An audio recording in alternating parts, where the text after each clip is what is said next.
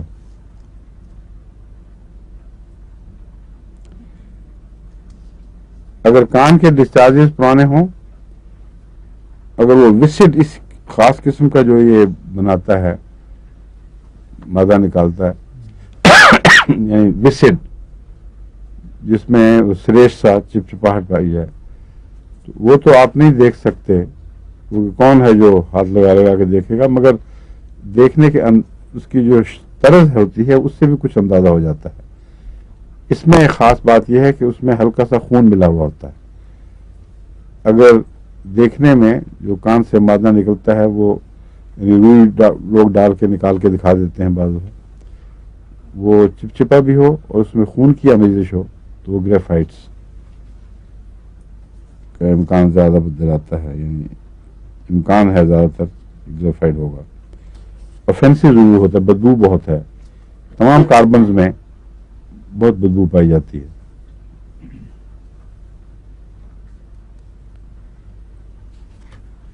اگر ڈیفنس کے نیچے تو کوئی دوائی بھی پچھانی نہیں جاتی کیونکہ ڈیفنس کا مضمون جو ہے وہ بہت مبہم حصہ ہے اور صرف کان کی علامتوں سے دواؤں کو پہچاننا بہت مشکل ہے. لیکن اس کو اس طرح پہچانا جا سکتا ہے کسی حد تک کہ اگر کان کے ڈسچارج بھی ایسے ہوں، کان کے پیچھے ایگزیما بھی ہو، گٹھلیاں بھی ہوں، تو اس میں گریفائٹس کام کر سکتا ہے. اور جو اگر یہ ہوگا صحیح علاج یہی ہوگا تو پھر بہت اچھا کام کرتا ہے. اور یہ عموماً کرونک کیسز ہوتے ہیں جو آہستہ آہستہ بہرے ہو رہے ہوتے ہیں، ان میں گریفائٹس اس حد تک شفا دے دیتا ہے کہ جس حد تک نروز ابھی زندہ ہوں. اگر نروز ہی مر چکی ہوں تو پھر کوئی علاج نہیں ہے.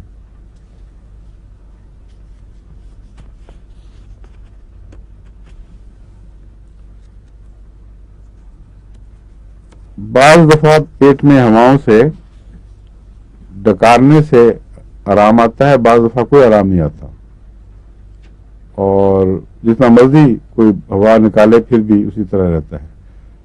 بعض دواؤں میں یہ ہے کہ وہ کچھ ہوا اگر ڈکار کے ذریعے نکال دیں، خواہ دبا کر نکالیں یا جس طریقے سے بھی ہو، کچھ عرصے کے لیے ریلیف ملتا ہے. پھر نکالنے سے جو ڈکار سے ریلیف ملتا ہے، جن کو آرام ملتا ہے، ان میں دو دوائیں نمایاں ہیں، ایک کاربوویج اور ایک گریفائٹس.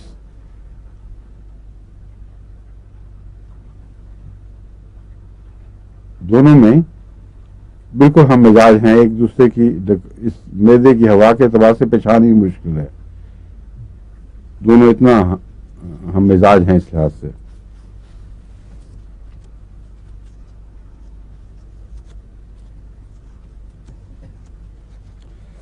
اگر جگر سخت ہو اور پھولا ہوا ہو، اس کا عام طور پر ہومیوپیتھک ڈاکٹر کو تو پتہ نہیں لگ سکتا کہ سخت اور پھولا ہوا اندر کیا ہے، لیکن بعضوں کے جگر کے مقام پر ابھار ہوتا ہے اور ہاتھ لگائیں تو سختی سی نظر آتی ہے.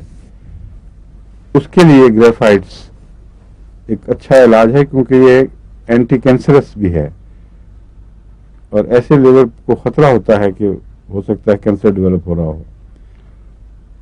ایسا ایک لیور کا کیس پاکستان سے یہاں آیا تھا اور اس کو میں نے یہ دوائی نہیں دی تھی، دوسری دی تھی سلفر براؤنیا والا نسخہ.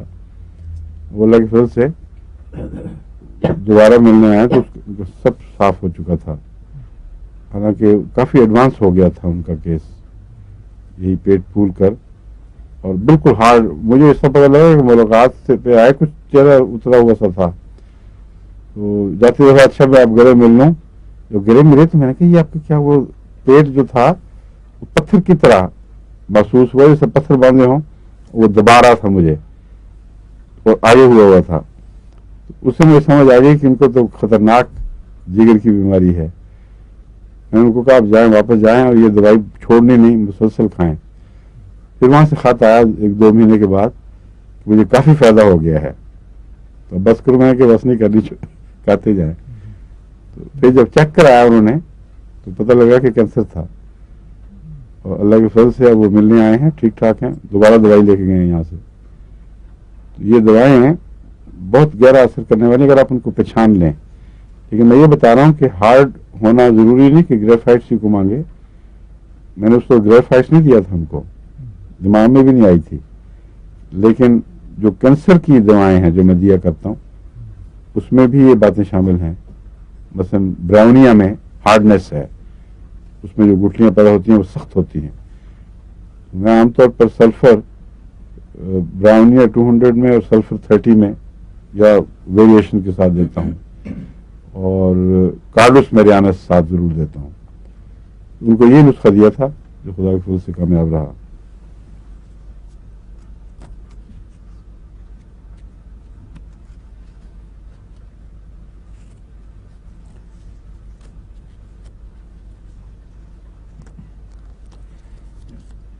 ہواؤں میں جو بدبو ہوتی ہے، یا میں نے بتایا نا جتنے کاربن سے سب میں بدبو پائی جاتی ہے.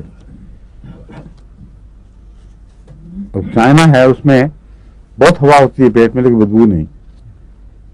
اس لیے جو اطباء ہیں یا ہومیوپیتھ وہ اس طرح ذہن میں تقسیم کرتے ہیں کہ بعض دوائیں ایسی ہیں جو گلینڈز کی اندر خشکی سے پیدا ہوتی ہیں، تعفن سے نہیں پیدا ہوتی، اور وہ صاف ہوائیں ہیں، ان میں کوئی بدبو نہیں.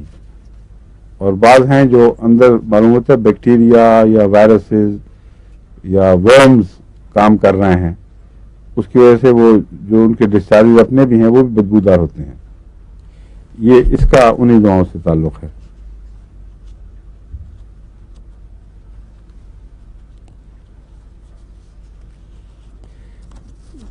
ہیمورائڈز بھی ملتے ہیں اس میں، یعنی کیا کہتے ہیں اس کو، بواسیر کے موقع. اور وہ جس میں بھی قبض ہوگی وہ ہیمورائڈز الا ماشاءاللہ ضرور ملیں گے. اس کی قبض میں نے بتائی تھی کہ بہت بڑا سٹول ہوتا ہے، کیونکہ بہت دیر تک وہ نچلے حصے میں جو ریکٹم کا سے اوپر کیا کہتے ہیں اس کو، سگموئڈ کولن. ہاں سگموئڈ کولن میں جمع ہوتا ہے اس کا سٹول. انتڑیوں میں زیادہ جمع ہوتا بلکہ نچلے حصے میں جمع ہوتا ہے، اور وہاں وہ پانی چوستا ہے سگموئڈ کولن. تو جتنا پانی ہے وہ چوستا جاتا ہے یہاں تک کہ خشک ہوتا چلا جاتا ہے. اور اس کے سٹول کا میں نے برانیہ سے مقابلہ کر کے بتایا تھا، اس میں گٹھلیاں جمع ہوتی ہیں. جس طرح آپ بعض دفعہ بعض بکریوں وغیرہ کی مینگنیوں میں بھی یا اونٹ کی مینگنیوں میں اگر بندھا ہوا بھی کچھ حصہ ہو تو چھوٹی گٹھلیاں جمی ہوئی ہوتی ہیں. اس میں بھی زیادہ گٹھلیاں سی بن کر جم جاتی ہیں اور وہ بڑا ہوتا جاتا ہے. جب آخر پاس کرتا ہے تو پھر بہت تکلیف دیتا ہے، اور اس وجہ سے وہ بھی ہو جاتے ہیں موقع بھی، اور بعض دفعہ بلیڈنگ شروع ہو جاتی ہے اس کے زخم کی وجہ سے. اور براؤنیا میں بھی ہے لیکن وہ غالب اکثر میرے جہاں تک میں نے معائنہ کیا ہے انتڑیوں ہی میں وہ انتظار کرتا ہے زیادہ. اس لیے براؤنیا چونکہ انتڑیوں میں بنتا، خشکی پیدا ہوتی ہے اور وہاں بنتا ہے، اس لیے اس طرح ایک دم بہت بڑا لارج نہیں بنتا، بلکہ سارے کا سارا ہی خشک ہوگا، لیکن آخری کنارے میں کچھ نرمی امکان ہے. اور جب براؤنیا دے کے قبض ٹھیک کی جائے تو پھر تو ضرور آخری حصے میں تھوڑی سی نرمی دکھائی دیتی ہے. لیکن اس کو جب میں نے استعمال کیا ہے گریفائٹس دے کر قبض دور کی ہے تو اس کے کسی حصے میں کوئی نرمی نہیں تھی. وہ پورے کا پورا غیر معمولی بڑے سائز کا وہ اسی طرح نکلتا ہے، اور معلوم ہوتا ہے جو نرمی پیدا ہوتی ہے وہ انتڑیوں میں ہی ہوتی ہے. اور یہاں چونکہ سارا پانی خشک ہوا ہوا ہے، اس کو جب کام دھکا دیا گیا کسی اندرونی طاقت سے تو اتنے کو اتنا حصہ اسی طرح آتا ہے. قبض میں گریفائٹس بہت نمایاں ہے اس پہ حیثیت سے. اور جو دوائیں ہیں میں نے آپ کو بتائی ہوئی ہیں، کچھ یاد ہے کسی کو؟ ایک براؤنیا آپ کو بتائی ہے. اس طرح رفتہ رفتہ جہاں کسی خاص بیماری کا ذکر ہو جو عام طور پر ملتی ہے تو ذہنی موازنہ پچھلی دواؤں سے کرتے رہنا چاہیے. اور کون سی ہیں؟ اوپیم بھی ہے، ٹھیک ہے. سی پی آر اتنا نمایاں نہیں ہے.